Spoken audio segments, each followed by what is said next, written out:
Hello বন্ধুরা, সবাই কেমন আছো? আমি এই যে রান্নাঘরে চলে আসলাম। দেখো, উনুনও ধরিয়ে দিয়েছি, আবার এদিকে কড়াইও বসিয়ে দিয়েছি, তেলও দিয়ে দিলাম। আজকে কি রান্না করব জানো? আজকে রান্না করব ঢেলা মাছ। তো ওদিকে তো উনুনটা জ্বালিয়ে দিয়েছি, যার জন্য কড়াইটাও বসিয়ে দিয়েছি। আর এই দেখো ঢেলা মাছ। ঢেলা মাছগুলো আমি একটু নুন হলুদ মাখিয়ে রেখেছিলাম। এই দেখো, তো আমি ঢেলা মাছ দিয়ে আর আলু দিয়ে একটু গা মাখা ঝোল করব আজকে।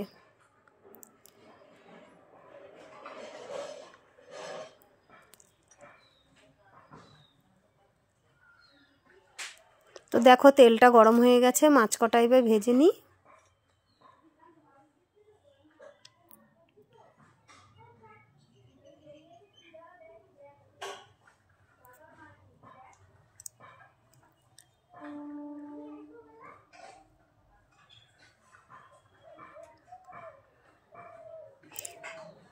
মাছগুলো দেখো, মাছগুলো এক এক করে সব কটাই ভাজা হয়ে গেল। মাছ কটা তুলে নিচ্ছি। আমি এই তেলেই জিরে ফোড়ন দেবো। দেখো, একটু জিরে ফোড়ন দিয়ে দিচ্ছি, আর একটা তেজপাতা দিয়ে দিচ্ছি।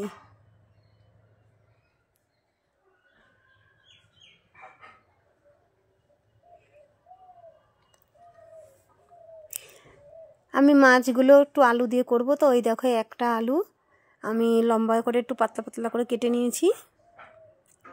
তা আলুগুলোও দিয়ে দিলাম তেলে। আমি আলুটা একটু ভেজে নেব ভালো করে।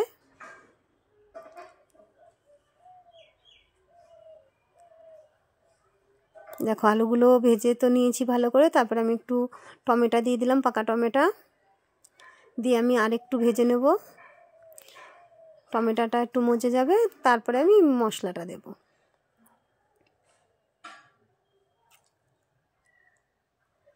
তো দেখো, আলুটাও ভাজা হয়ে গেছে, টমেটোটাও দেখো মজে গেছে। এবার আমি মশলাটা দিয়ে দেবো। এই দেখো, জিরে আদা আর শুকনো লঙ্কা বেটে নিয়েছি আমি। মশলাটা দিয়ে এবার আমি একটু ভালো করে কষিয়ে নেব।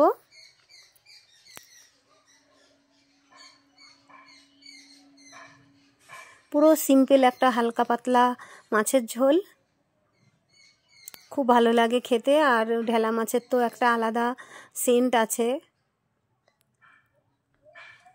ঢেলা মাছের সেন্টটাই ভাত খাওয়া হয়ে যায়। খুব বেশি তো রিজুত করে রান্না করা লাগে না ঢেলা মাছটা। তো যাই হোক, আমি মশলার বাটিটা ধুয়ে একটু জল দিয়ে দিলাম। একটু জল দিয়ে আবার একটু কষালে পরে মশলাটা ভালো কষানোও হয়, আর যাই হোক খেতেও ভালো হয়। তো আমি আবারও তো জলটা দিয়ে দিয়েছি, দেওয়ার পরে আবার একটু ভালো করে কষিয়ে নিচ্ছি। তো এবার দেখো, স্বাদ মতন লবণ দিয়ে দিচ্ছি।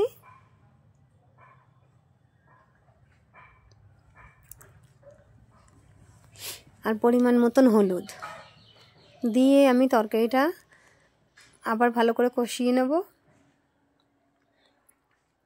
মশলাটা যতটা কষানো হবে তরকারির স্বাদটা তো সেরকমই আসবে, বলো? যত ভালো কষাবো তত সুন্দর হবে। তো দেখো, তরকারিটা কষানো হয়ে গেছে, আমি জল দিয়ে দিচ্ছি।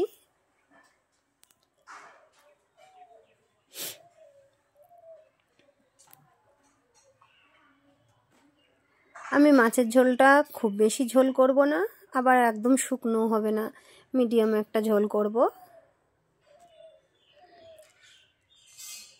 তো বন্ধুরা, আমার ভিডিওটা যদি তোমাদের ভালো লাগে একটা লাইক কমেন্ট করো। নতুন বন্ধুরা হলে একটু সাবস্ক্রাইব করে দিও। তোমরা আমার সাথে থেকো, আমার পাশে থেকো, তাহলে আমি একটু সাহস পাবো। তো দেখো, তরকারিটা ফুটে গেছে, ঝোলটা ফুটছে।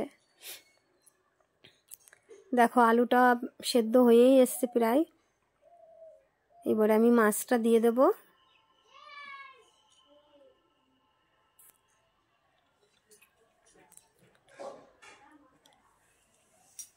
মাছটা দিয়ে দিলাম। এবার তো মাছটাও তো সেদ্ধ হবে, আলুটা যেইটুকুনি বাকি আছে ওটাও হয়ে যাবে।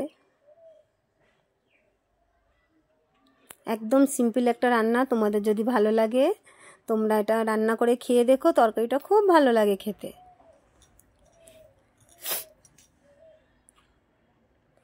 তো দেখো তরকারিটা হয়েই গেছে, নামিয়ে নেব।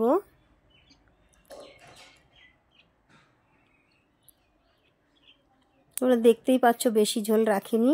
এই দেখো ঝোলটা নামিয়ে নিয়েছি। এই দেখো এরকম হয়েছে, দেখতে কি সুন্দর হয়েছে না বলো। তো আজকে ভিডিওটা আর বড় করব না, এই অবধিই। টাটা বন্ধুরা।